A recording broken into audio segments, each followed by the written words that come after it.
Hello friends, welcome back to my channel. నా పేరు గాయత్రి. నేను ఇక్కడ home organization and decoration related videos చేస్తూ ఉంటానండి. మీరు కనుక ఫస్ట్ టైం నా ఛానల్ని చూస్తున్నట్టయితే ఈ వీడియో చివరి వరకు చూడండి. మీకు నచ్చితే కనుక లైక్ చేయటం, సబ్స్క్రైబ్ చేయటం మర్చిపోవద్దు. సో ఇవాళ మార్నింగ్ అయితే ఫుల్ ఎక్సైట్మెంట్తో లేచానండి నేను.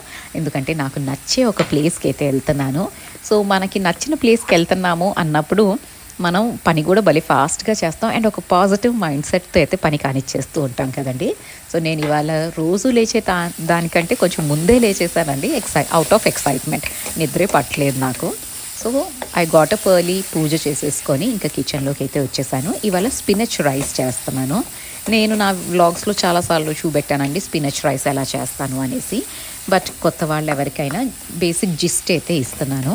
తాలింపులో చెక్క, లవంగం, బే లీఫ్, పెద్ద ఇలాచీ వేసేసుకున్నాను. ఇవాళ క్యాషూ నట్స్ కూడా వేసాను. అండ్ స్పినచ్, పాలకూర, పచ్చిమిరపకాయలు, వెల్లుల్లి అండ్ జింజర్, ఈ 4 సన్నగా చాప్ చేసుకొని దాన్ని మీరు బ్లెండర్లో కూడా వేసుకొని ఒక పేస్ట్ లాగా చేసుకోవచ్చు. ఆ తాలింపులో ఇది వేసేసానండి. ఇది బాగా ఫ్రై అయినాక అప్పుడు ఇవాళ కుక్ చేసిన రైస్ వేస్తున్నాను. ఒక్కొక్కసారి బియ్యం కడిగేసి డైరెక్ట్లీ వేసేస్తానండి.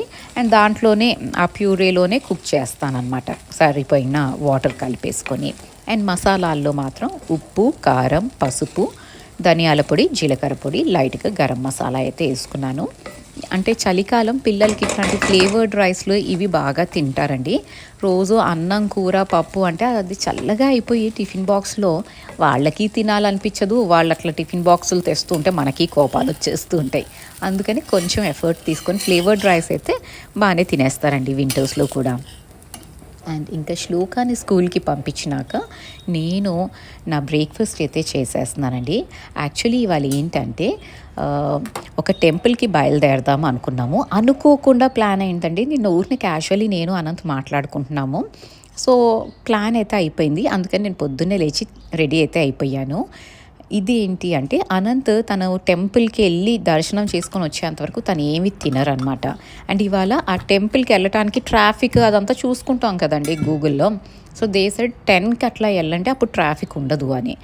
సో అప్పటి వరకు తను తిని వెళ్ళి వచ్చేంతవరకు తను తినకుండా ఉంటారు అనేసి కొంచెం డ్రై ఫ్రూట్స్ ఇవన్నీ బాక్స్లో పెట్టుకున్నాను. ఒక ఫ్రూట్ పెట్టుకున్నాను. కొంచెం కాఫీ ఒక బాటిల్లో పోసుకున్నాను. ఇవన్నీ ప్రిపరేషన్స్ చేసుకొని బయలుదేరాము. తను కాఫీ కూడా తాగరండి, అది ప్రాబ్లము. అందుకని ఇవన్నీ ప్యాక్ చేసుకొని అయితే బయలుదేరాము. ఈ టెంపుల్ మా ఇంటి నుంచి ఆల్మోస్ట్ లైక్ 1 hour డిస్టెన్స్ అండి. బాంబేలో ఉన్న వాళ్ళకైతే ఇది కొపోలీలో ఉంటుందండి. అండ్ ఏ టెంపుల్ అంటే వరద వినాయక స్వామి టెంపుల్ అండి. అష్ట వినాయకులు అని మహారాష్ట్రలో అయితే చాలా నమ్ముతారండి. అష్ట వినాయకుల టెంపుల్స్ అయితే ఉంటాయి ఇక్కడ. అండ్ అదొక పిలిగ్రిమేజ్ లాగా అది చేస్తారు కంటిన్యూస్గా, స్టార్టింగ్ ఫ్రమ్ మయూరేశ్వర్. కానీ నాకు అట్లా ర్యాండమ్లీ ఒకే ఫ్లోలో చేసుకోవటం అవ్వట్లేదండి, ర్యాండమ్లీ చేస్తున్నాను. సో ఇవాళ అయితే కొపోలీలో ఉన్న వరద వినాయక స్వామి టెంపుల్కి అయితే వచ్చాము. అండ్ అసలు స్వామి వారు ఉన్నారండి, అద్భుతం అంటే అద్భుతము. మామూలుగా లేదు అసలు. ఆ విగ్రహమే ఎనర్జీని అట్లా రేడియేట్ చేస్తున్నట్టు అనిపించిందండి. And it's so peaceful and చాలా ప్లెజెంట్ ఎక్స్పీరియన్స్ అయితే జరిగింది. We were mesmerised. అంటే మేము వెళ్ళే దారిలో నిజంగా వీ డింట్ ఎక్స్పెక్ట్ అండి ఎలా ఉంటుందో ఏంటో టెంపుల్ అని. But it was so beautiful. ఎవరైనా బాంబేలో ఉంటే తప్పకుండా, మనకి దగ్గర కాబట్టి తప్పకుండా వెళ్ళటానికి ట్రై చేయండి. వరద వినాయక స్వామి టెంపుల్, కోపోలి. మీరు గూగుల్లో పెట్టుకుంటే చక్కగా డైరెక్షన్స్ చూపెడుతుందండి. And it's a nice long drive. Pune highway మీద నుంచి వెళ్ళిపోవచ్చు. సో అక్కడికి వెళ్ళి వచ్చామండి. వచ్చినాక లంచ్ చేసి కొంచెం అట్లా రిలాక్స్ అయ్యాము. అంత లోపల శ్లోక వచ్చేసిందండి. సో మేము ఇప్పుడు కాఫీ అయితే తాగుతున్నాను, నేను అనంత్కి కలుపుకున్నాము. అండ్ దెన్ మెల్లిగా కిచెన్లోకి రావడానికి కొంచెం ధైర్యం అయితే తెచ్చుకున్నానండి. ఎందుకంటే పొద్దునుంచి చేసిన వంట చేసేస్తున్నాను. I didn't clean at all. ఇలా కూడా ఉంటుందండి నా కిచెన్, ఎప్పుడూ నీట్గా మాత్రం ఉండదు. సో అసలు కిచెన్లోకి వచ్చినాక ఈవినింగ్ నాకు అర్థం కాలేదనమాట, ఎక్కడి నుంచి మొదలెట్టాలి. ఇంత మెస్సీగా ఉంటే మన మైండ్ ఒక్కొక్కసారి బ్లాంక్ అయిపోతుందండి, ఎక్కడి నుంచి స్టార్ట్ చేయాలో అర్థం కాదు. బట్ ధైర్యం తెచ్చుకొని స్టార్ట్ చేసాము అంటే పని ఫినిష్ చేసేంతవరకు దాన్ని మాత్రం వదిలిపెట్టం మనం. సో మెల్లిగా స్టార్ట్ అయితే చేశానండి క్లీనింగ్ ప్రాసెస్. నేను జనరలీ ఏంటంటే యాజ్ యూ కుక్ అప్పుడు క్లీన్ చేసేస్తూ ఉంటాను. సో నాకు పెద్దగా kitchen deep cleaning, thorough cleaning అన్నది ఏమీ ఉండదండి. ఎప్పటికప్పుడు క్లీన్ అయిపోతుంది. కానీ ఇవాళ మార్నింగ్ శ్లోక స్కూల్కి వెళ్తుంది. తన టిఫిన్ బాక్స్, తన బ్రేక్ఫాస్ట్, నా బ్రేక్ఫాస్ట్ అండ్ సైమల్టేనియస్లీ లంచ్, ఇన్ని ప్రిపరేషన్స్ జరుగుతూనే ఉన్నాయండి. సో చేసినట్టు అక్కడ పెడుతున్నాను. క్లీనింగ్ అన్నది అంటే ఆర్గనైజింగ్ అన్నది చేయలేదు. క్లీన్ అయితే చేస్తాను కానీ ఆర్గనైజింగ్ అయితే చేయలేదు. సో అన్నీ అట్లాగే వదిలేశాను కాబట్టి ఇంకా క్రేజీగా ఉందండి. సో మెల్లిమెల్లిగా ఒక్కొక్కటి సర్దుకుంటూ వస్తున్నాను. సేమ్ థింగ్ ఇంప్లాయిస్ టు మన హౌస్ ఆల్సో అండి. మనం చాలా రోజులు ఒక రూమ్నో లేకపోతే ఇంటినో లేదా ఒక వార్డ్రోబ్నో నెగ్లెక్ట్ చేసినప్పుడు, మనం సర్దాలి అన్నప్పుడు యూ కెన్ నాట్ అండర్స్టాండ్, అసలు ఎక్కడి నుంచి మొదలెట్టాలో కూడా మనకు అర్థం కాదు. అలాంటప్పుడు కొంచెం ధైర్యం చేసి ఏదో ఒక పార్ట్, చిన్న పార్టే మనం స్టార్ట్ చేసామనుకోండి. ఫర్ ఎగ్జాంపుల్ ఇంటి డీప్ క్లీనింగ్ అనుకోండి. ఎక్కడి నుంచి చేయాలి డీప్ క్లీనింగ్ అన్నది ఐడియా లేదు. So start from a small part అండి. ఇప్పుడు బెడ్రూమ్ ఉంది, బెడ్ డీప్ క్లీనింగ్ దగ్గర నుంచి స్టార్ట్ చేయండి. మీరు అది చేస్తూ ఉంటే మీకు ఐడియా అయితే వస్తుంది, ఓకే దీని తర్వాత ఇక్కడ మెస్సీగా ఉంది, దీన్ని క్లీన్ చేసుకోవాలని. Then your brain will also start showing you how to organize things. And మెల్లిగా స్లోగా ఒక్కొక్క ప్లేస్ క్లీన్ చేసుకుంటూ ఆర్గనైజ్ చేసుకుంటూ వస్తాం. కానీ అది చూసి భయపడ్డాము అంటే మాత్రం బాబోయ్ దీన్ని మనం ఎక్కడ క్లీన్ చేస్తామని అది మెస్సీగానే ఉంటుంది. మన పని ఎవ్వరూ వచ్చి చేయరండి. By the end of the day మనమే చేసుకోవాలి. సో అది ఎంత తొందరగా ఫినిష్ చేసుకుంటే అంత బెటర్ కదా. రాదర్ దాన్ అది పెద్దగా చేసుకొని భయంకరమైన మాన్స్టర్ చేసేసి అప్పుడు దాన్ని ట్యాకిల్ చేయటం అంటే చిన్నగా ఉన్నప్పుడే ఆ ప్రాబ్లమ్ని సాల్వ్ చేసుకోవటం బెటర్ అని నాకైతే అనిపిస్తూ ఉంటుంది. అండ్ ఇక్కడ మెల్లిగా అన్నీ ఆర్గనైజ్ అయితే చేసేసుకున్నానండి. లెఫ్ట్ ఓవర్స్ అన్నీ కొన్ని ఫ్రిడ్జ్లో పెట్టేస్తున్నాను. ఇవన్నీ నేను పొద్దునుంచి అసలు ఏం పెట్టలేదండి. ఫ్రాంక్లీ కొంచెం ఒకలాంటి టైర్డ్నెస్ వస్తుంది కదా, మనం ఎంత లాంగ్ డ్రైవ్కి వెళ్ళినా కూర్చునే ఉన్నా కూడా జర్నీ చేస్తే ఒకలాంటి టైర్డ్నెస్ వస్తుంది. అండ్ మార్నింగ్ అంత పని గబగబ, ఇట్స్ లైక్ రెగ్యులర్ స్లో పేస్లో చేసుకుంటే మనకేం అంత స్ట్రెయిన్ ఉండదండి, ఇంత పని అయినా చేయగలం. కానీ ఒక టైం ఫ్రేమ్ ఇంత లోపల కంప్రెస్ చేసేసి మొత్తం చేసేసేయాలి అంటే అలవాటు లేదు కాబట్టి కొంచెం స్ట్రెయిన్ అనిపిస్తుంది. బట్ లోపల హ్యాపీనెస్ ఉంది కాబట్టి ఎంత పనైనా చేస్తాం, ఏం కంప్లైంట్ చెయ్యమండి. మనకు నచ్చిన ప్లేస్కి వెళ్తే అదే అడ్వాంటేజ్, కంప్లైంట్ చెయ్యం. అదే నచ్చని ప్లేస్కి వెళ్ళామనుకోండి మనం ఎవరినో ఒకరిని బ్లేమ్ చేస్తూ ఉంటాం. మేము రావంటే లాక్కెళ్ళారు, మమ్మల్ని తీసుకెళ్ళి ఇప్పుడు మాకు ఇంత పని పెరిగిపోయింది and all those stuff will start of. So ఇవాళ నాకు నచ్చిన ప్లేస్ కాబట్టి హ్యాపీగా పనులన్నీ సార్ట్అవుట్ చేసుకుంటూ ఉన్నానండి. అండ్ ఇవన్నీ చేసుకుంటూ ఉండి ఫైనలీ ఒక నీట్ అండ్ క్లీన్ కిచెన్ చూసినాక మాత్రం సెన్స్ ఆఫ్ సాటిస్ఫాక్షన్ అయితే వస్తుందండి. ఎందుకంటే పొద్దున్నుంచి ఆ మెస్సీనెస్ అదంతా చూసి భలే విరక్తిగా ఉంటుంది. బట్ చెయ్యటానికి బాడీకి కూడా కొంచెం టైం కావాలండి. It's not always about keeping your home neat and clean. It's also about balancing between your health, your mental health and household chores. అంతేకాని ఎప్పుడు ఇల్లే ప్రపంచం, ఇల్లే నీట్గా ఉండాలి, మన హెల్త్ ఎలా అయిపోయినా పర్లేదు అని మాత్రం నేను అస్సలు ఆలోచించట్లేదండి. ఎస్పెషలీ ఈ మధ్యకాలంలో, because your health is also very important and your mental health is also equally important. So మనకి మనసుకి నచ్చిన పనులు చేసుకోవాలి. ఒక్కొక్కసారి ఇంటిని ఇగ్నోర్ చేయాల్సి వస్తే చేసేస్తానండి, నేనైతే చేసేస్తున్నాను. So that's what I'm sharing with you here. And ఇంకా ఈ దోశ పెనం ఇదంతా కడిగేసుకొని రెడీగా పెట్టుకుంటాను. అండ్ చాలామంది అడుగుతున్నారండి క్యాస్ట్ ఐరన్ దోశ పెనాన్ని ఎలా క్లీన్ చేస్తారు గాయత్రి అని. నేనైతే నార్మల్ స్క్రబ్ అండ్ సోప్తోనే క్లీన్ చేసేస్తానండి. ఇది హౌస్ హెల్ప్కి వేయాలంటే నాకు కొంచెం భయం, ఎందుకంటే ఇవి ఎక్స్పెన్సివ్ అండ్ వాళ్ళు కొంచెం కేర్లెస్గా ఉండి ఇరిగిపోయే ఛాన్సెస్ ఉంటాయి అంటండి క్యాస్ట్ ఐరన్కి. ఇది నాకు అమ్మ చెప్పారు. సో ఇది మాత్రం నేను కడిగేసుకొని పెట్టేసుకుంటాను ఎప్పటికప్పుడు. బ్రేక్ఫాస్ట్ అయిపోయిన వెంటనే కడిగేస్తాను. బట్ ఇవాళ చెప్పాను కదండి, ఇట్స్ క్రేజీ కాబట్టి ఇప్పుడు అన్నీ కడిగి డ్రై అయితే చేసేసుకుంటున్నాను. అండ్ పాపడాలు వేపిన ఆయిల్ అవన్నీ కొంచెం, నేను పాపడాలు వేపిన ఆయిల్ని రీయూజ్ చేస్తారా, మీరు ఆయిల్ని రీయూజ్ చేస్తారా అని కూడా అడిగారండి. ఒక్కసారి అయితే నేను రీయూజ్ చేస్తానండి. అంటే ఇవాళ పాపడాలు వేపాను, ఈ ఆయిల్ని మళ్ళీ నేను రేపటి లోపల ఫినిష్ చేసేయడానికి ట్రై చేస్తాను. అండ్ ఫుడ్ పార్టికల్స్ అట్లాంటివి ఏమన్నా ఉంటే స్ట్రెయిన్ చేసుకొని యూజ్ చేయండి. ఆ ఫుడ్ పార్టికల్స్ వల్ల మీకు ఆయిల్ పాడైపోయే ఛాన్స్ ఉంటుంది. And only once you can reuse the oil, అంతకుమించి యూజ్ చేయకూడదు అంటారండి.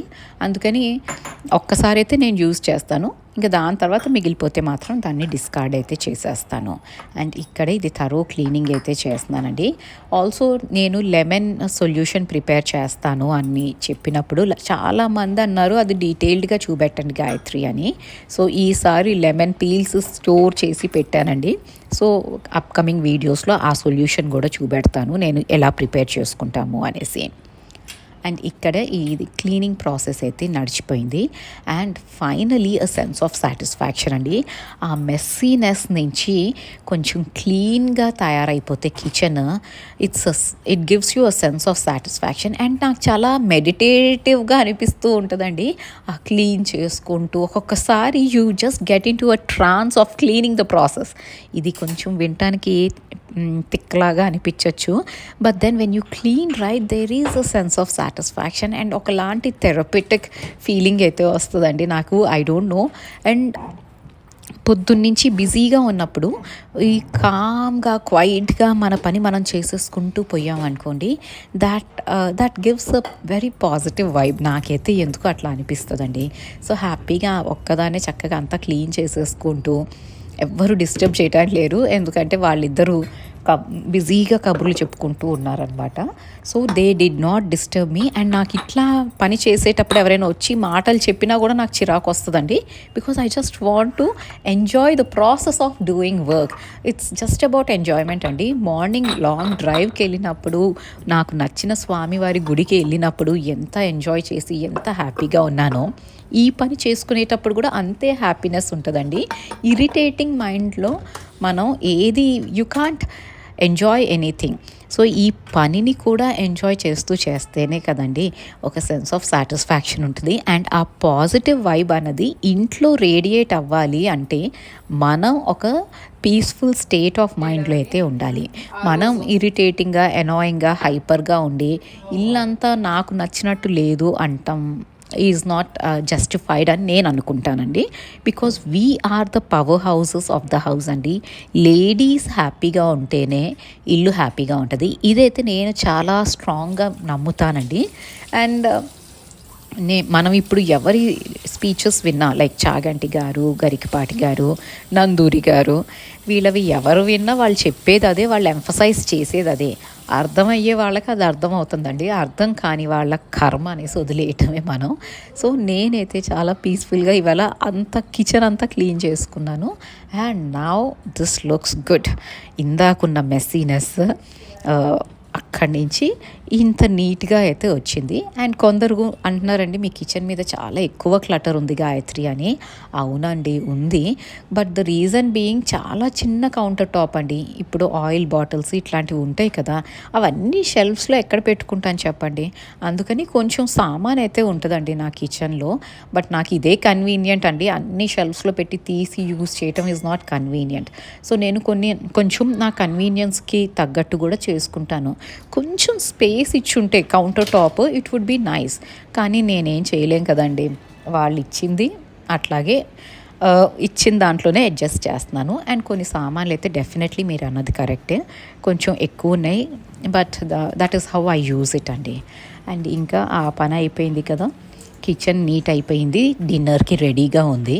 సో ఇంకా ఇప్పుడు ఈ బట్టలు ఇవన్నీ తీసేసి ఇవి కూడా ఫోల్డ్ చేసేసుకొని నేను అప్పుడు ఫ్రెషన్ అప్ అయిపోయి ఇంకా పూజ, డిన్నరు అన్నీ కానిచ్చేస్తూ ఉంటాను. రోజు చేసే పని అయినా విసుగు లేకుండా ఓపికగా ప్రతిరోజు ఆ పనిని ఎంజాయ్ చేయటమే ఈజ్ అన్ ఆర్ట్ అండి. And that is why home making is an art ఏమో. అది నిజంగా ఎంజాయ్ చేస్తూ చేసే వాళ్ళకే దాంట్లోని హ్యాపీనెస్ తెలుస్తుంది.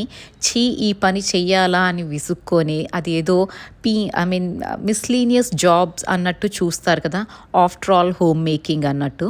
వాళ్ళకి మనం ఎక్స్ప్లెయిన్ చేయలేమండి. అండ్ వాళ్ళకి ఆ మైండ్ సెట్ కూడా ఉండదేమో అర్థం చేసుకునే అంత. సో మీరు చేసే పనిని ఎప్పుడు తక్కువ చేసుకోకండి. Just enjoy the process of doing each and everything repeatedly, day in and day out, and make it an art form అండి. దాంట్లో ఉన్న బ్యూటీని మీరు ఎంజాయ్ చేస్తూ ఉంటే మాత్రం ఇట్స్ మెస్మరైజింగ్ అనిపిస్తుంది నాకైతే. అండ్ ఆ బట్టలన్నీ ఫోల్డ్ చేసి ఇంకా అవి ఆర్గనైజేషన్కి అయితే పట్టుకెళ్ళిపోయానండి. ఇక్కడ వరకు ఈ వీడియో మీరు చూస్తే మీకు ఏమైనా కొంచెమైనా ఒక ఆస్పెక్ట్లో అయినా ఇది నచ్చితే ప్లీజ్ అండి లైక్ చేయటం మర్చిపోవద్దు మన రెగ్యులర్ వ్యూవర్స్ అయితే. అండ్ కొత్త వాళ్ళైతే do consider subscribing to this channel. Thank you so much for watching this video till the end. You all have a great day. Thank you.